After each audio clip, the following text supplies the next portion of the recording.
Hello, I'm Dr. Lauren Apter Bairnsfather, Director of the Holocaust Center of Pittsburgh. The Holocaust Center of Pittsburgh connects the horrors of the Holocaust and anti-Semitism with injustices of today. Through education, the Holocaust Center empowers individuals to build a more civil and humane society. In April 2020, we launched a month of programs for genocide awareness in partnership with the organization Together We Remember. The first event was held April 5th, 2020. Originally envisioned as an in-person gathering at the August Wilson African American Cultural Center in downtown Pittsburgh, it became a virtual gathering, which featured a panel of experts on the Holocaust, genocide, atrocity prevention, and trauma-informed community building. We left the panel discussion committed to reconnecting with each of the panelists. It is my pleasure to welcome you to the series of follow-up conversations, where we will ask the questions we received during the Q&A on April 5th. We will learn more about each of our panelists, and we will continue to explore the question, what does never again mean to you? I invite you to continue the conversation on Facebook during and after each broadcast. Thank you for joining us today. Together, we can turn memory into action.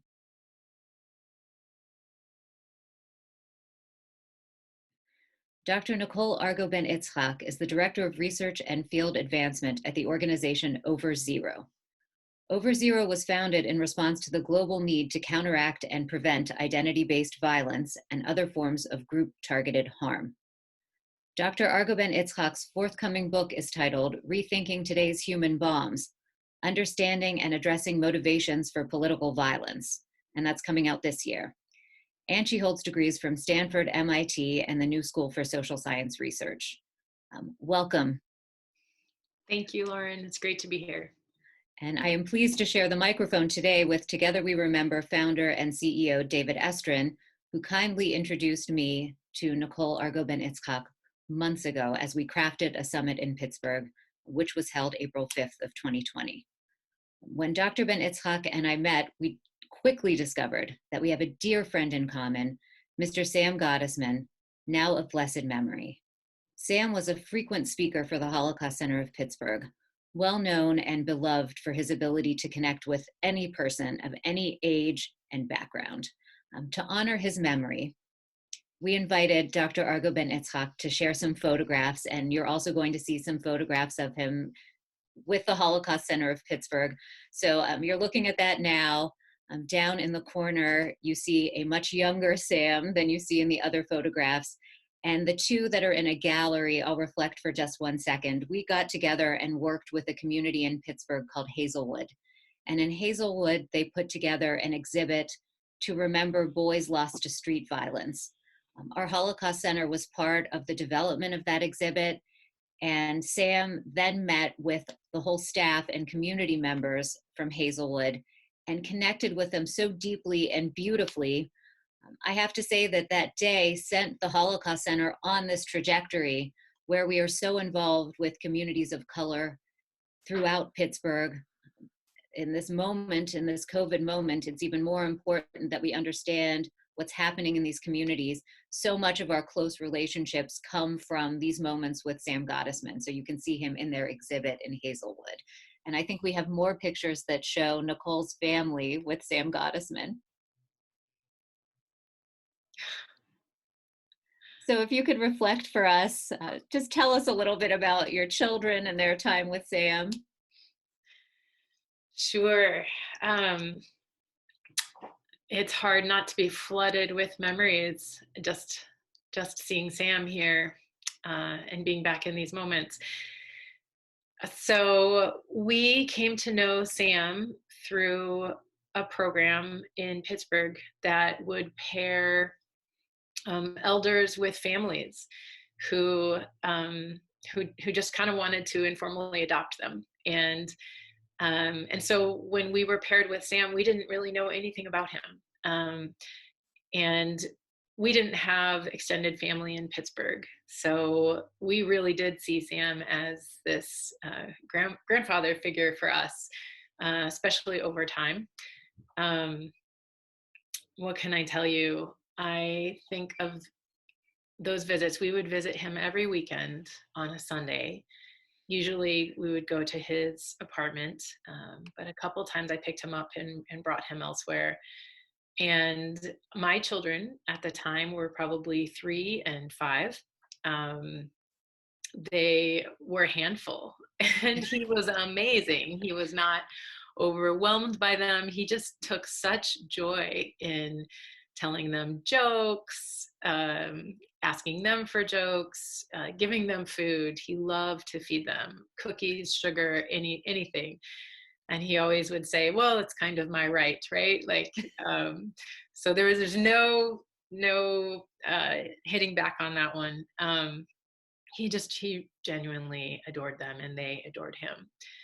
So they would tell him of the highlights of their week, and he would do the same. And then usually they would start playing a game, and I would bring them things for them to do.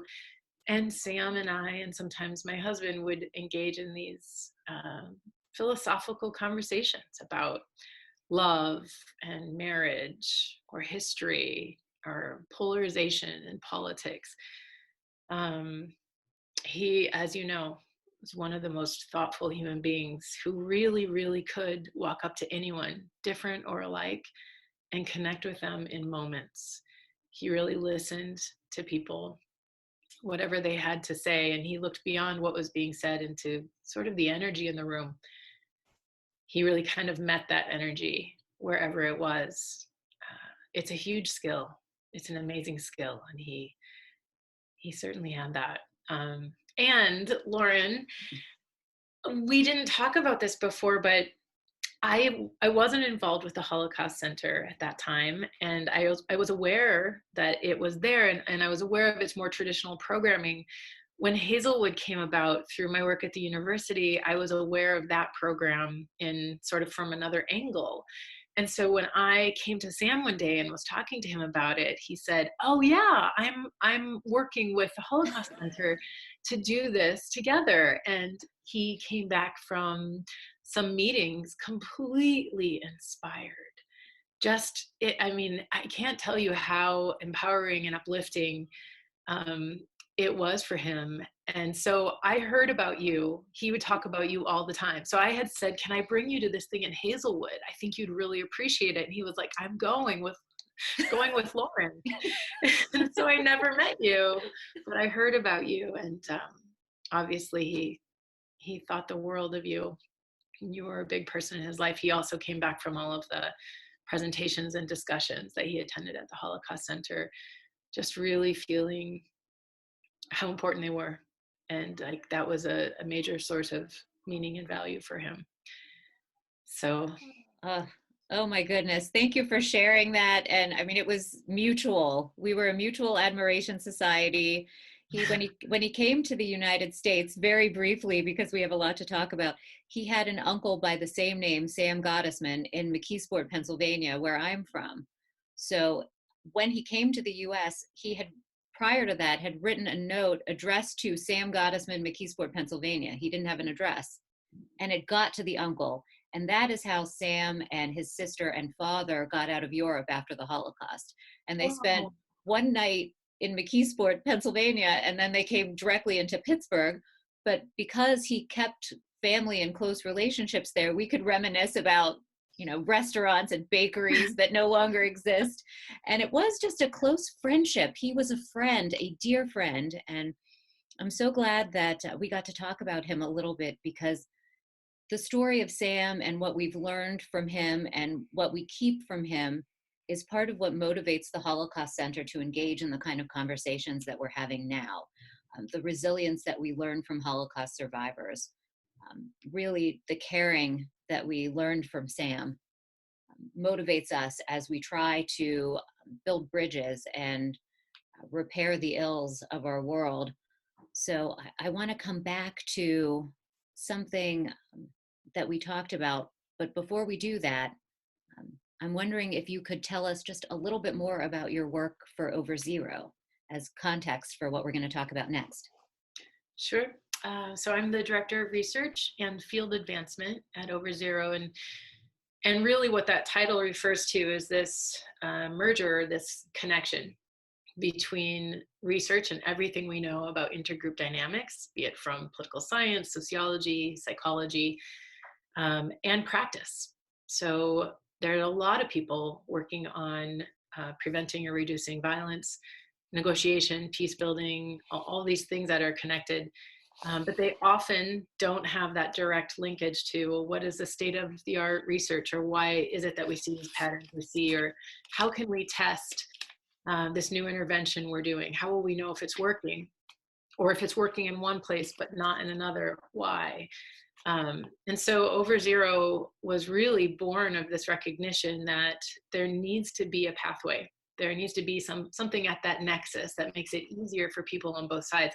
Scientists on their side, they study things in laboratories that often omit the contextual cues, the relationships, the complexities of the real world. And it's very difficult for them to find the right practitioner partner to test things or to be able to work with them in such ways. So this is a nexus where, all the contributors on all sides of it, there is a value to be had in it, but it's very hard for them to do it on their own. And Over Zero was really motivated by this idea that it might contribute something at that space. But we also do trainings for activists, for community leaders and local governments. We advise philanthropists and organizations, and are a voice at a lot of meetings about current issues dealing with, here in the United States, polarization, and in Europe, shifts towards illiberalism and greater group targeting, identity-based targeting and harm. And then in Africa, we do a lot of work in terms of communications interventions and full-scale all-out violence. How do you work with bringing rebellion forces back into communities, things like that. So we span the gamut of no conflict, but there are tensions or groups who are discriminated against and targeted, to polarization, increasing illiberal shifts, all the way to actual conflict. And then we work in terms of training, advising, and research. Is that helpful? Very much so. And it gives me an opportunity to ask a question that I never would have asked 3 months ago. But in this era of COVID, and I referred to this briefly before, when we're seeing disproportionate health outcomes in specific communities around COVID, and targeting of certain populations, scapegoating of certain populations, as happens when there are things like plagues. We know this from history. Does Over Zero have a perspective, or do you personally have a perspective on what's happening now? And if there's something we can be doing, I mean, the people who are not as impacted by COVID as many people are. Yeah. So we do have a perspective, and we have created a guidebook for how practitioners who care about these issues might counter the types of negative rhetoric and group targeted rhetoric that is coming from COVID or the economic and social consequences of COVID. We also see COVID as an opportunity. So maybe I'll speak to both of those. As I'm sure everyone who's listening to or who's watching this is aware, since COVID, we've seen a 50% increase in media reports of bias incidents against Asian Americans. Well, they may not have been aware of the 50%, but you know that there's been this increased targeting of specific groups, and Asian Americans and Asians is one of them. We've also seen an increase in online targeting of Jews. There's been harmful narratives about immigrants. And I think a lot of people are aware that this is an especially dangerous time to be a minority or a marginalized group, because there's this overwhelming threat to larger society, and marginalized groups might be more forgotten or more targeted. Historically, we have evidence that that can be the case here in this country and throughout the world when we have gone through pandemics. But there is also another way, right? Unsettled times, or times where our patterns and social structures are broken, are times that people cling more to their ideologies, but not the traditional ideologies. They're looking for a new way to make sense of things. They now have a new problem they have to solve, and the tools they used before are disrupted. So what they do is they turn to those around them. And sometimes that can be diverse people around them who they don't often come into contact with to solve those problems. And they start looking for new explanations for why things are working or not, or who we are and what we need to do. So we really view COVID as an increased risk point, but also an opportunity to develop a new we and to build new partnership platforms, new coalitions, new visions for the future, and new relationships. So you asked, are there things that we can do? Like I said, we did start this guidebook, and I'm happy to talk about a couple of the things in it. We can make that available as well to the website. But in general, I think for a few points, we look at this as an opportunity to redefine the we. So I don't know how it is in Pittsburgh, but even in my local community of Needham, which is a suburb outside of Boston, we have seen so many different groups coming together, like, moms groups who have to teach their children via remote learning at home, sharing resources, problem solving across all sorts of racial, class, ethnic, religious bounds. We have seen this relational deepening, right? A new we that's come from that. We have different religious groups coming together to create face masks, to sew them, and to figure out who needs them and get to them to the community. If you go online, there's so many places where you hear all these amazing stories of Americans mobilizing around, international restaurants, ethnic restaurants that they don't want to close down during this time. And so how can we support them? There's so many instances of people mobilizing to support targeted groups. We've seen that with immigrants here just in these suburbs. We've seen it with, there was actually a nursing home, a Jewish nursing home that was targeted for an attack by a white supremacist, and it was prevented before it happened, but you saw all of these diverse groups coming to support that. So this is a time where we can say COVID is a challenge, the economic consequences it brings are challenges that we face together, and define the we broadly.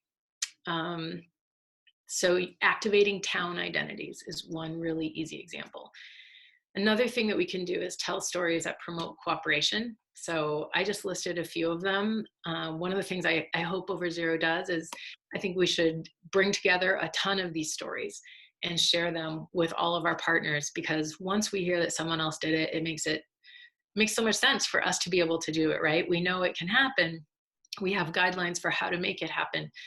So sharing those stories that promote cooperation and that show to people that we are inclusionary, we're doers, we do things together, and we have agency. We have power to change our situations when we work together.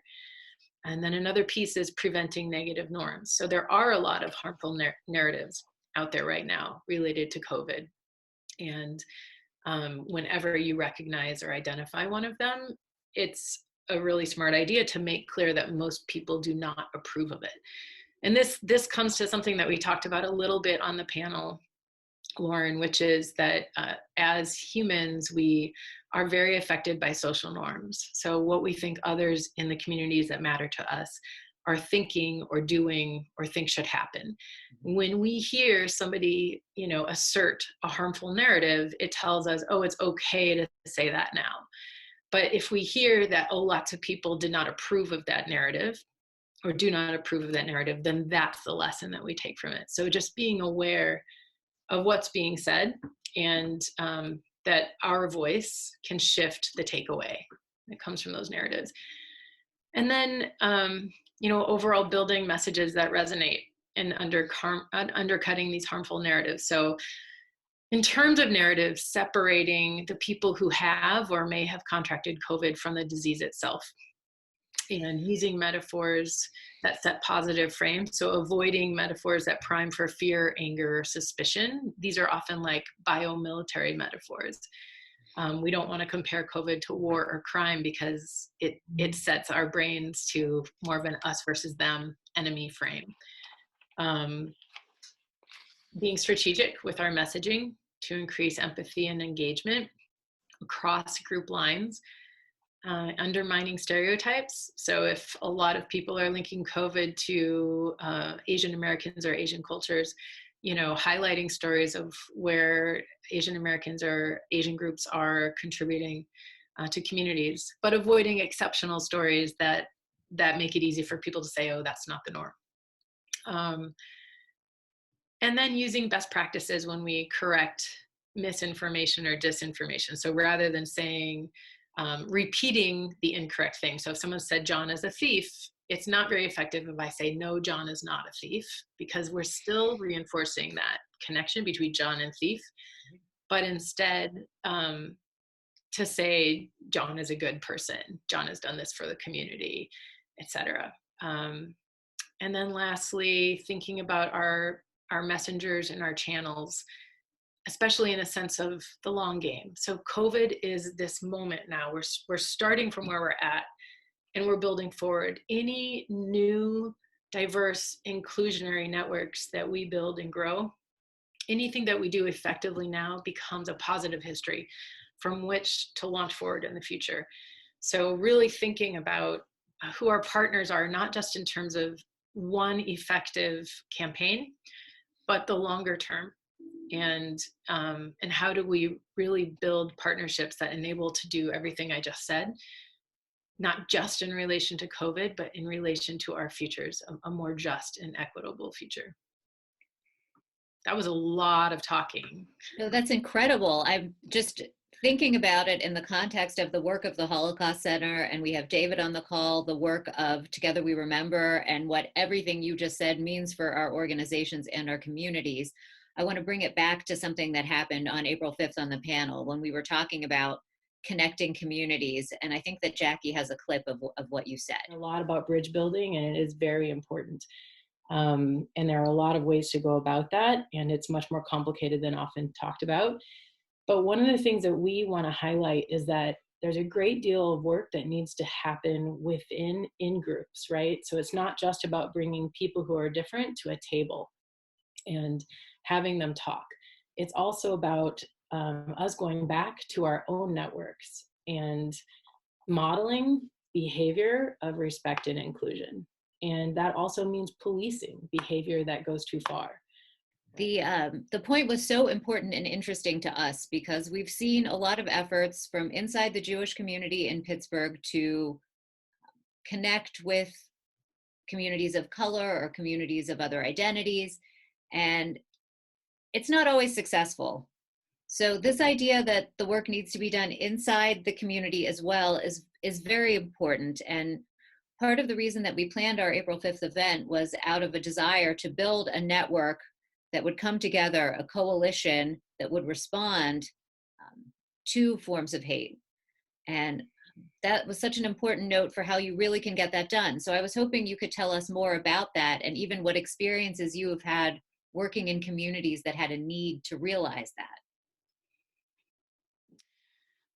Yeah, so there's a lot to be said here, and I'm wishing that Samantha Owens, who is our trainer at Over Zero, was here at the moment, because she works with most of our activists and local communities in trainings and workshops and follow-ups.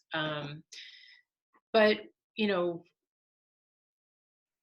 there's three strands that I'll follow here. First, we took this suggested guideline for our resilience report this last year based off of the international literature on peace building. So all across the world for the last 75 years, like everybody's notes, studies, et cetera, best practices, what we heard over and over is that if you don't have people who trust each other at the table and who are aligned in what is the problem, what's the common denominator for all of us at this table about what the problem is, and our possibilities for acting and how we'll act, it's harder to be resilient in the face of challenges. And often, we're talking about challenges of violence, but it can also be pandemics or economic downturns.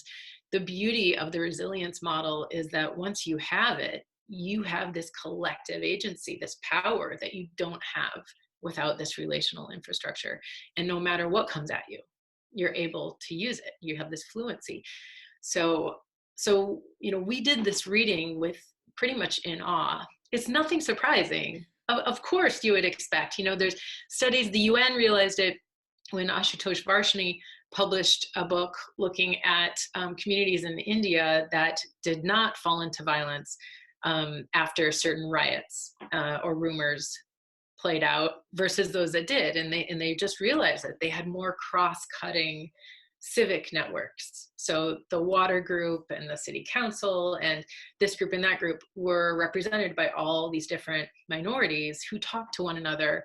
And basically when the rumor came out or the riot started, one of them would call the other and say, hey, this is what we're hearing. Is it true?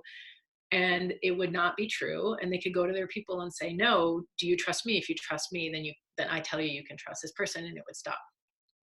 So same thing in places where you have lower level tensions, right? Or other types of challenges. This is the issue. How do you build it?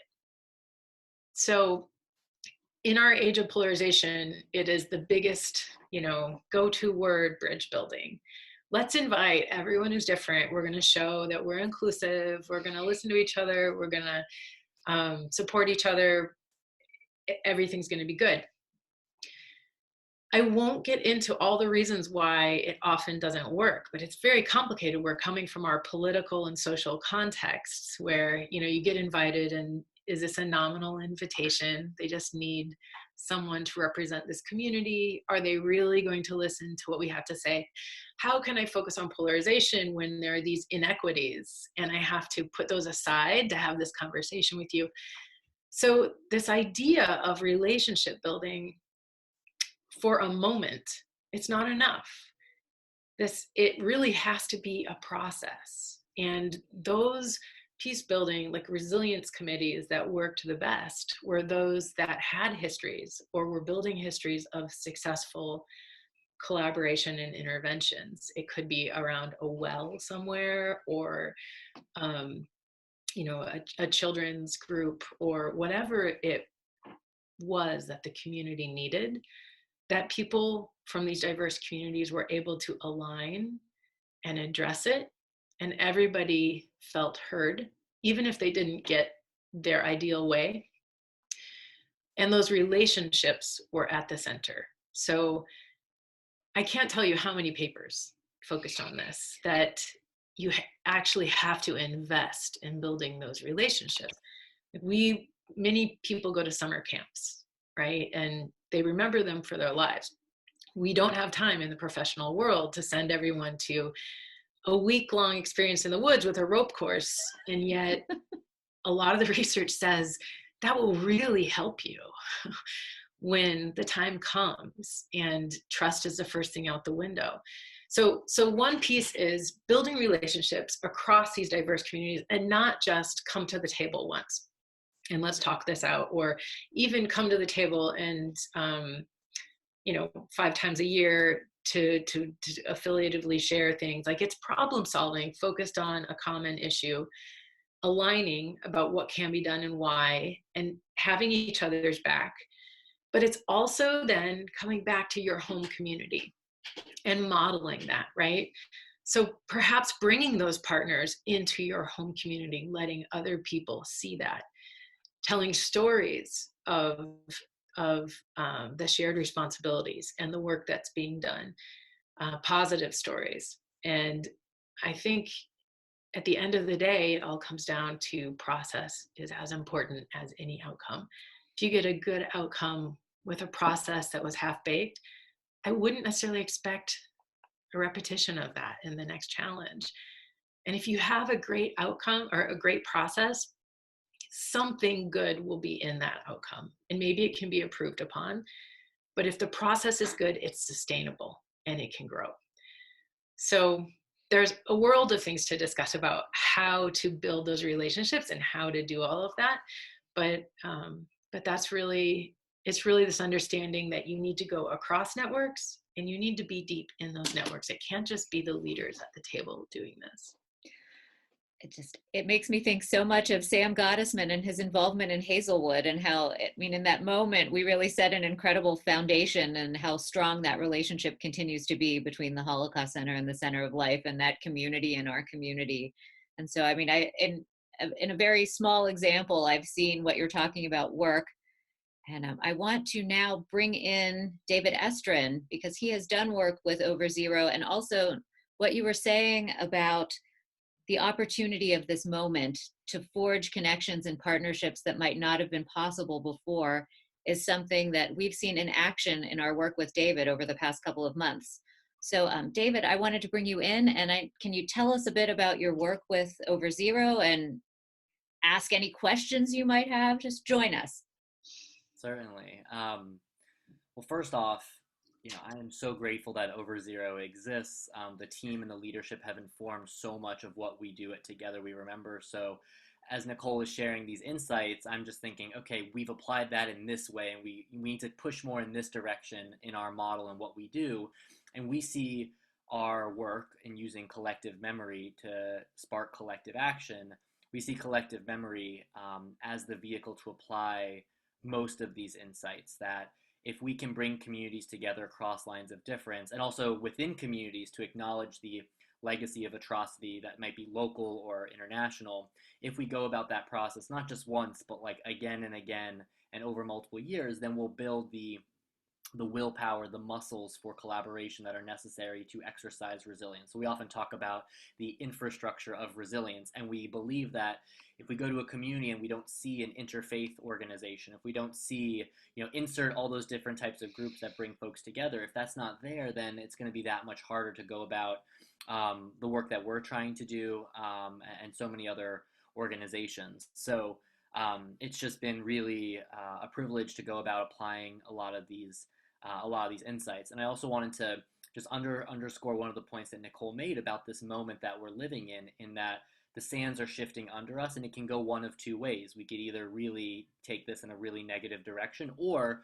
we could use this as an opportunity to really accelerate a lot of the positive work. People are much more open-minded right now to other options, whether those are folks in the movable middle who can go in either direction, or folks who may be within our community. So for example, I see on one end you've got, Holocaust and other genocide deniers and, the haters, let's just call that broadly. But then you have groups who really mean well, but they're really, they're fearful of connecting and collaborating with other groups because, one, they may not know those groups as well, or two, they think, well, we really just need to look out for ourselves right now.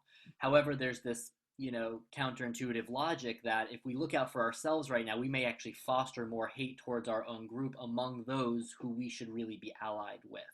And it plays on a lot of historical legacies of, troublesome dynamics and relationships. So from our perspective in our work, we try to leverage collective memory because it allows us to understand where are we, how did we get to where we are right now? And getting to Nichole's point about what's the goal? What's the problem? What are we trying to do? How are we going about doing it? We really believe it's important to ask ourselves, how did we get here, to even locate ourselves in those questions? It is so challenging when there are layers of historical traumas, local, regional, national, international. And so we're really fighting a bit of an uphill battle on that front. But programs like we're organizing right now through Genocide Awareness Month, on Holocaust Remembrance Day, your programs, Lauren, year round, to me are, truly the vehicles for applying the stuff that Over Zero is sharing in its research. And we just want to accelerate that as much as possible, moving forward. So in the work that David, you have done in Baltimore, and I know that you've been active in Charlottesville. We talked not that long ago with Susan Bro. I just want to hear a little bit more about that relationship building on the ground and what that looks like, and also how you're keeping people engaged in this moment. Because David, I know a lot of your life was once flying from city to city, and now we're all in our homes and apartments. So just a little bit more about like the actual work on the ground. Sure. I can tell you it's not as fast as I would like it to be. I'm not a very patient person, but I've had to learn patience, precisely for many of the reasons that Nichole was speaking about. When I, am working in a community in Baltimore, often, it's largely communities of color. I am a white, cisgender, Jewish male. And the communities that I'm engaging with have either not met that many white Jewish male folks, or they have, and it hasn't gone well in terms of previous interactions. Even folks who are well-meaning will sort of, come into the community and then take off really quickly. So, are you really here for the long haul? Is it in our interest to even engage in this conversation? So, I may be the most well-meaning individual, but the question of trust and how you earn it is something that I've been on a journey to learn about for a number of years in doing this work. And the most important lesson that I've learned is to show up, to listen first, and to keep showing up again and again. And eventually you will be invited to share more of your perspective. And if you keep showing up and providing invitations for folks to join you in your, in your communities, in your spaces, eventually you'll get a yes. And then when you get a yes from one person, it triggers an outpouring of other yeses, and you've got to get those gatekeepers on board to help foster that trust. So that it's not necessarily you asking the question, but it's someone from within the community you're trying to engage who's saying, hey folks, come along with me. I really believe that this David guy means well. He's doing great work. His organization, et cetera, et cetera. So that's been a really important lesson learned in the process. In Charlottesville, I learned that not every program needs to be a public kumbaya exhibition. That video cameras, media, large audiences are often not the right audience for a program. It often takes one-on-one conversations, which then lead to small group conversations that are highly managed and facilitated. We brought in Rachel Brown, who leads Over Zero, to facilitate our very first program in Charlottesville, because I knew we only had one chance to get this right, and it would mean a lot to have an international genocide and atrocity prevention expert to come in and facilitate that, to show that we were really serious about this. This wasn't just some random, hey, come and meet with David and let's do this bridge building exercise. I had no track record of success in doing that work. But we also had Susan Bro, the mother of Heather Heyer, who was killed in Charlottesville, serving as the convener. It's a lot harder to say no to Susan if you get an invitation from her. But then, Susan also is an insider-outsider in certain ways within Charlottesville. So another insight that I think is worth sharing here is, even when you think about, I'm not from Charlottesville, I enter Charlottesville, there are already a number of insider-outsider dynamics along identity-based lines that if you're not aware of, you're likely to do more harm than good in a community, and it's complicated. So those are just some of the insights that I've picked up along the way, and there's so many more, but I think it's so important for us to create more opportunities for young people, community leaders, to get education to these sorts of insights, so that way they can be effective bridge builders, not just in name but truly in practice. Sort of what Ime said on our program, we don't just need to walk to build bridges, but we have to walk across them. How do we do that in these days? And also, how do we do that virtually? So to your last point, I think virtual is an entirely feasible way to do this work. It actually opens up doors in more personal ways. We can be authentic. We can be, folks literally see into our homes, right? I mean, there's so many things if we don't put up Zoom backgrounds. So there are a lot of opportunities for us to connect. And some of the typical barriers, it's a lot harder to say no because our schedules are more open, or at least I hope they are. So there are definitely opportunities, but those same concerns, those same best practices must apply in going about that work. And I will always be on the, I will stand on that pedestal of, wanting to champion the change within my own community first and foremost, before even thinking about what could we do across communities. And so that means a lot to me within the Jewish community right now. So call to action to folks listening that we have a lot of work to do within our own circles. And that was a large part of what the Holocaust Center did over a period of years, and especially after the shooting at the Tree of Life building, October 27th, 2018. We knew this because this horrible thing happened, but even more so because of the way that the whole city and beyond to the whole region, the way that everybody from every background came out and supported the Jewish community.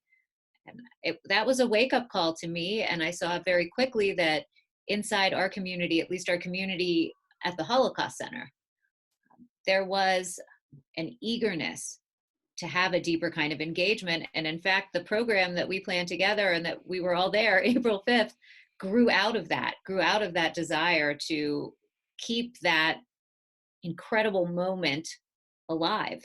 And part of that was saying, okay, you came out after this terrible thing happened. We see you and we hear you. Not like, oh, thank you, and now we're still going through this and we want to keep talking about ourselves, but we're ready.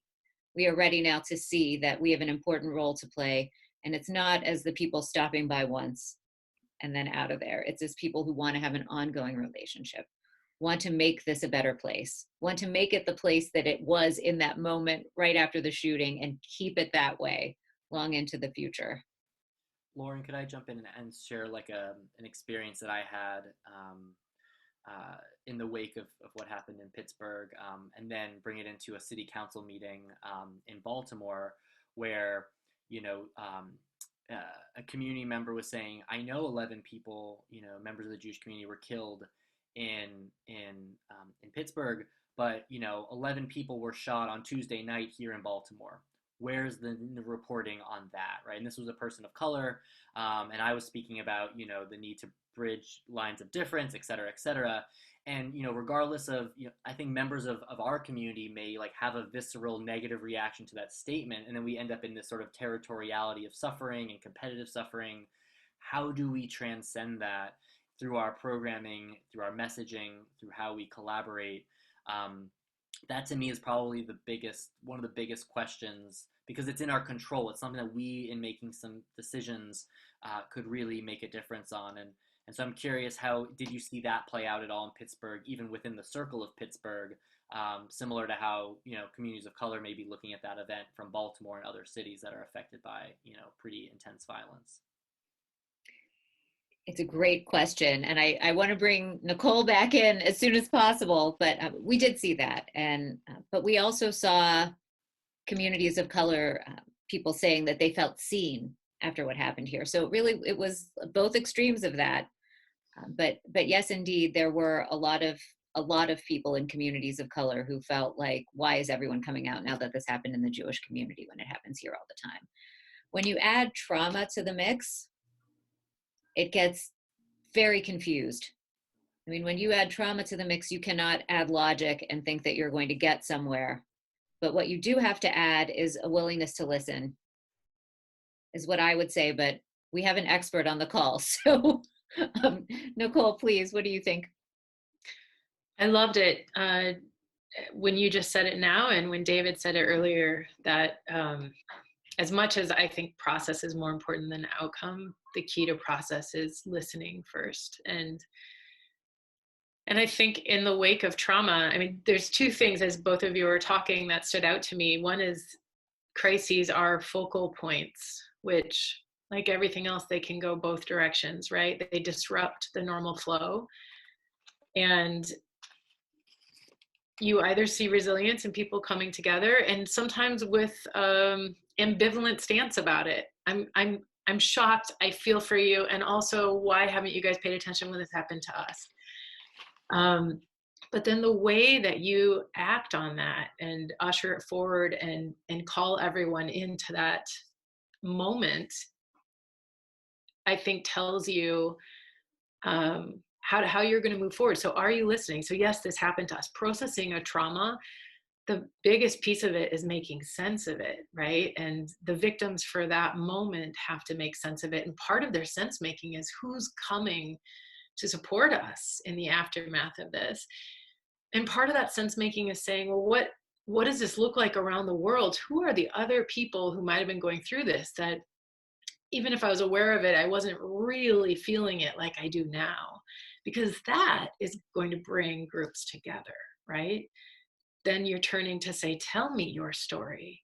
Now that I've experienced this, I want to hear your story. And when you have everybody feeling seen and heard, and saying, we have some things in common. How do we prevent them? How do we work with them?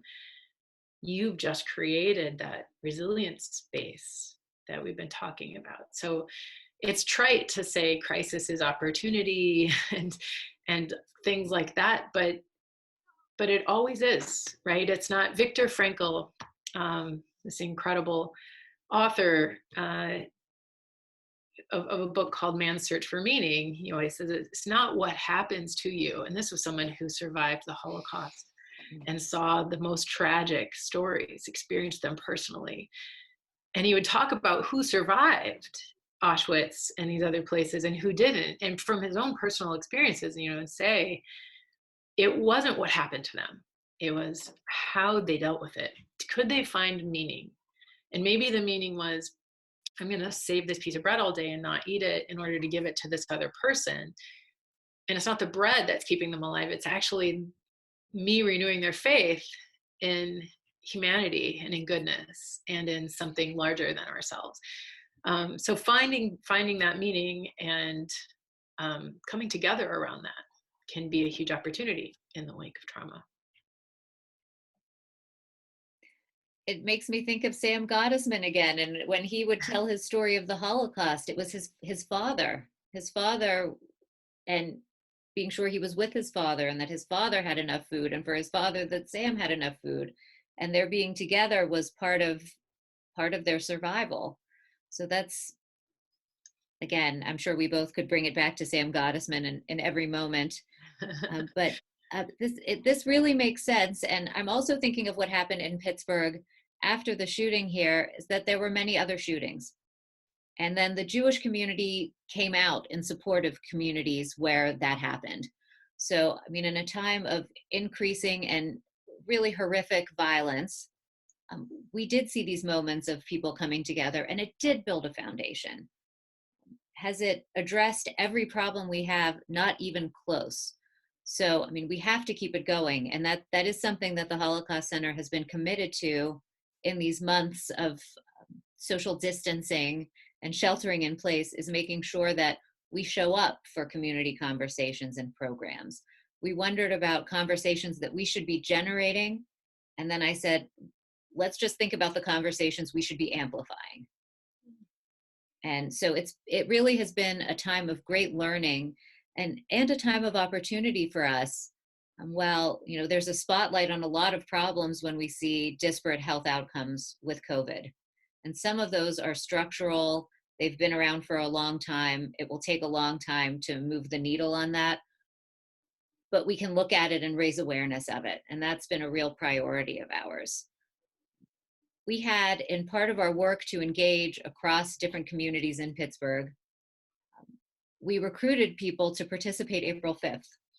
We would have had a conversation with them where we could really begin this regional coalition that I would really love to form to counter hatred locally, with a goal of preventing it. At first it might be that we come together and we're responding, but eventually that we could prevent it. And because of all of those efforts, we had very good people on that call on April 5th on our Zoom meeting, and they submitted some questions that we didn't get to that day. Because this conversation has really been a reflection of what we talked about that day, we've gotten to a number of them already.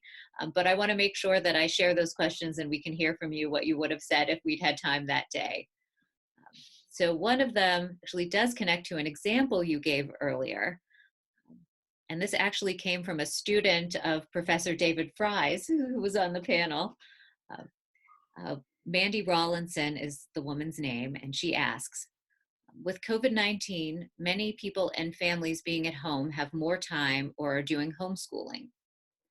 What would you recommend for book, film, or other media to engage in? This is for adults or for children during this time. Any resources you can suggest?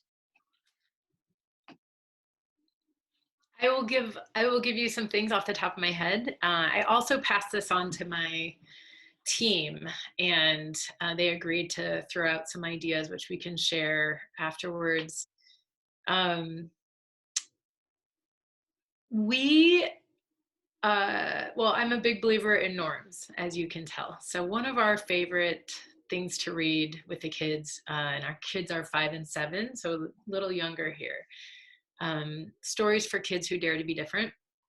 So they have I think a version for boys and a version for girls, and then a book of everybody. And I think altogether it's like 300 different stories that we've gone through, and I just change the genders and focus on the stories. But the idea here is for kids to see what other youth have done around the world to meet the needs in their lives. And sometimes it's, inventing an airplane, or being a woman 600 years ago who has math ideas and pursues them and pushes us forward monumentally. And sometimes it's smaller things, but I love the discussions that come from that, and the ideas, and mostly just the sense, the taking for granted that, oh yeah, when it's time, I'm going to do that too. I have to figure out what my community needs, or what the world needs, and what's not fair. What wasn't fair here, and why did they do that? And so it's a really amazing discussion platform for what are the challenges, what does it mean to have mettle and motivation, what kinds of resources can you draw on, and what are the issues that different people face, and how would you be in that scenario? How would you help them? How will you notice it if it's happening in your environment and nobody's talking about it? Like, it's endless. It's good. So those have been great. This is kind of a silly book, but it plays such a role in our life that I thought I would throw it out there. It's called What Do You Do with an Idea? And it's probably for a first or second grader. But it is this beautiful artistic piece. It's, some would say, abstract. I don't think it's for all kids. My son walks around with it under his arm and shows it to his teachers. And but it's really this egg. This kid wakes up and there's this egg around him one day, and it's an idea, right? And it's all about your relationship with things that you might believe in, new ideas. And so he's protecting it. He doesn't want people to say things about it that would make him push it from him. And then over time, like, it grows and it gets his crown, and he starts to be, to give resources to it. And over time, the egg actually disappears. It becomes a whole new world. And that's him implementing it into his life. And it's saying that it becomes a part of you and everything around you. And really this, like, believe in yourself and your ideas, and bring them out to the world. So a lot of agency and norms in the things that we would have. For films, we love Frozen and Sing because they don't have enemies. I love it when movies are able to really influence people without the us versus them dynamic. It's just so core to who we are and how we're designed that it's just refreshing to see something that's about self-realization. And so Frozen and Sing are both about self-realization and what matters in life, and how do you do that in a way and help others to do that in a way that builds us all up. And in terms of adults, I was trying to think of where the question was coming from. If it's, can you show us good works on conflict and conflict resolution? There's one set of books. So what I used to teach, and it profoundly impacted my kids, was, or my students, if they weren't kids, this was back at Stanford, they would probably be offended, but We Wish to Inform You That Tomorrow You Will Be Killed with Your Families is a book about the Rwandan genocide, written by Philip Gurevich, who is a journalist, and his writing skills really pay off because the stories capture everyone. And so I had so many students in my class who just said to me, they'd come into my office hours and be like, this has shifted my world, and I want to go do an internship, and I had no idea. And part of that class was all the numbers and the theory and the things you usually use to teach.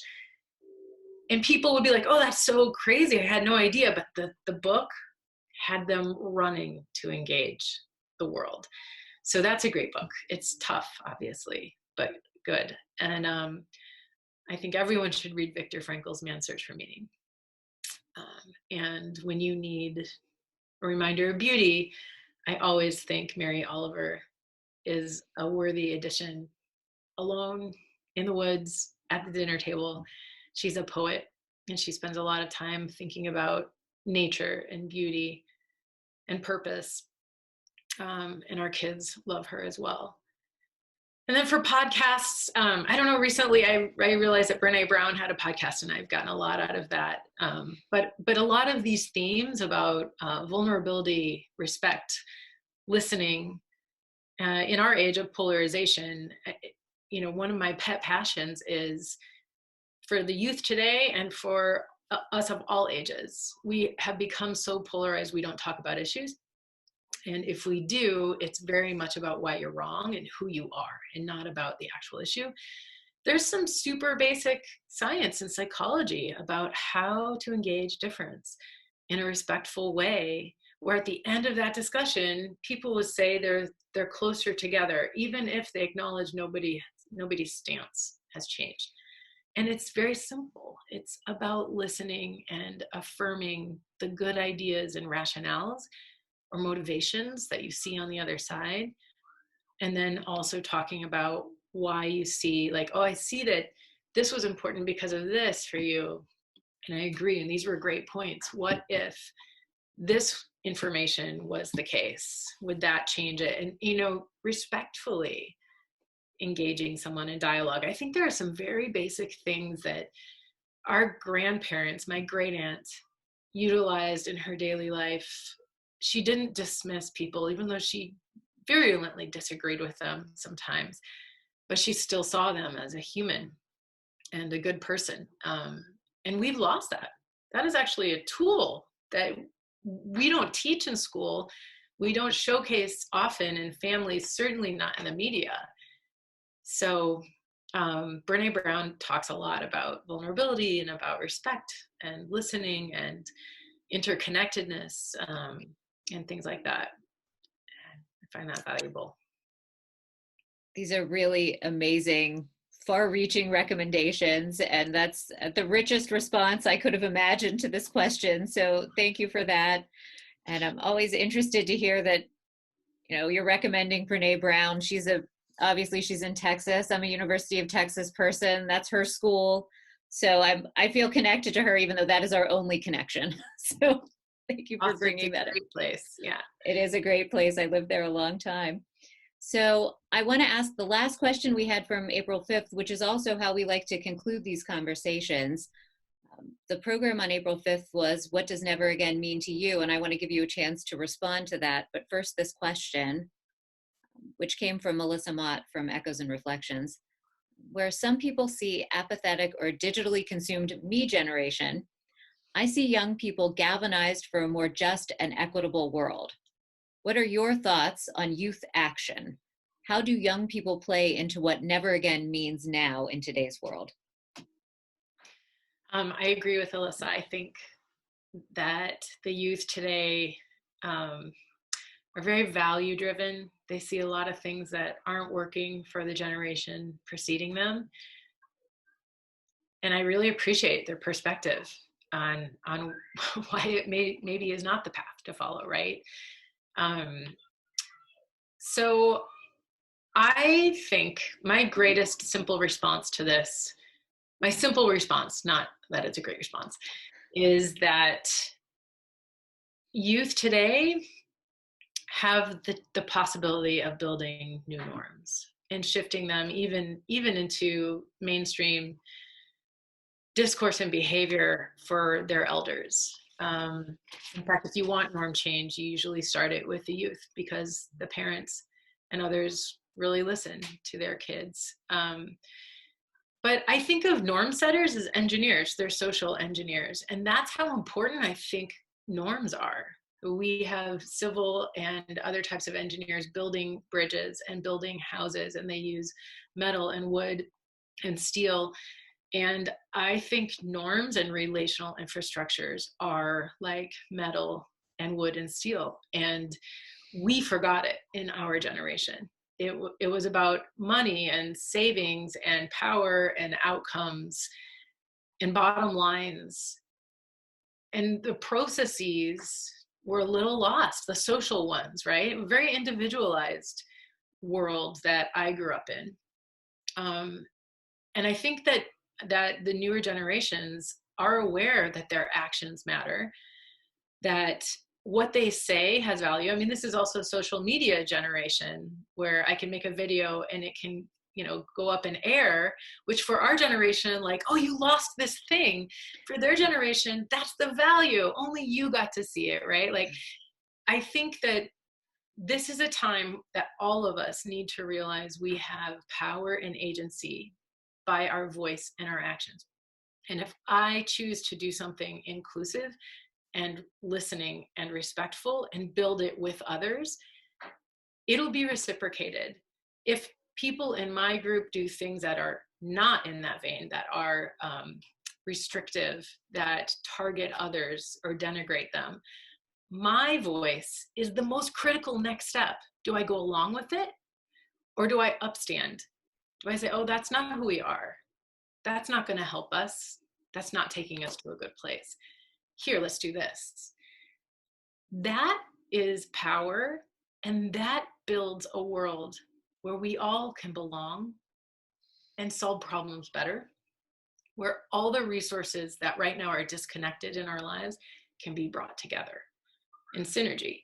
So I agree with Alyssa. I think that Gen Z and our youth today, by already questioning, the toolkits of their elders and saying, this doesn't make sense to me, and by being so value driven, they are already on the right path. So I think now it's just realizing every action, every word you say influences someone. Do it for good. And is that your vision for Never Again? It is. I mean, if anything, science tells us, when I was a kid, I thought never again. I thought of the Holocaust as this monolithic thing that happened in time that was just so atrocious. It like didn't fit in the real world, right? It was out there. It wasn't of us because it was awful. I wasn't old enough to understand the banality of evil or, all of these social processes, but psychology says we are social identities and we have social biases. And my need to be part of a group is something I'll never grow out of. It's evolutionary. I won't survive without a group. What my people think of me matters. And without even knowing it, even if you said, like, Nichole, you and David are circles and I'm a triangle, you'd find me like sliding him 5 cents every now and then in favoring him just because we're circles. It doesn't have to be about anything. This is scientifically proven, minimal group paradigms. We are designed like this. And if we are not paying attention, we know the patterns. Under threat and scarcity, we can start to denigrate the outgroup. We do it out of valor to protect our in-group, right? We see these things happen all over the earth in various cultures and throughout time. So never again, to me, is not monolithic. We are designed in ways that can lead there, but don't have to.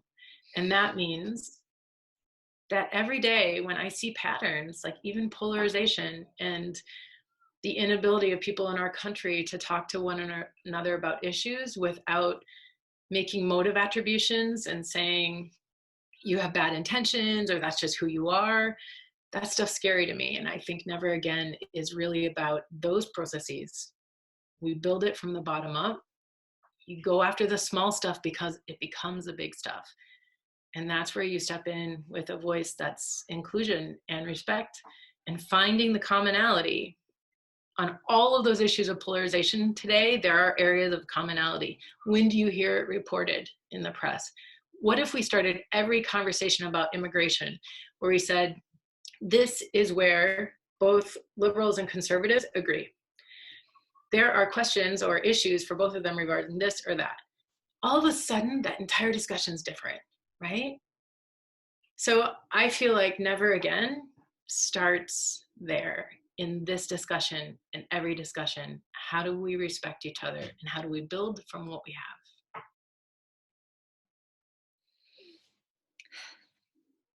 I'm so inspired by that, and I can I can only say that I hope that we will have many more conversations about this and that we will continue to work together as we're doing this work on the ground in Pittsburgh and in our work with Together We Remember and thinking about relationships across a much larger geography. So I want to invite you to stay in touch and stay in a relationship with us. And Absolutely. What an incredible conversation. I can't thank you enough. Thank you, Lauren and David. I'm in awe of the projects that both of you do separately and of the last month that you built together. It's great work, and I can't wait to see where it takes you. Thank you. I want you to be a part of it. So please keep in touch. And yes, thank you, David. Thank you for bringing Dr. Argo Ben-Itzhak into our lives and for introducing us and helping us to create this moment and many more to come.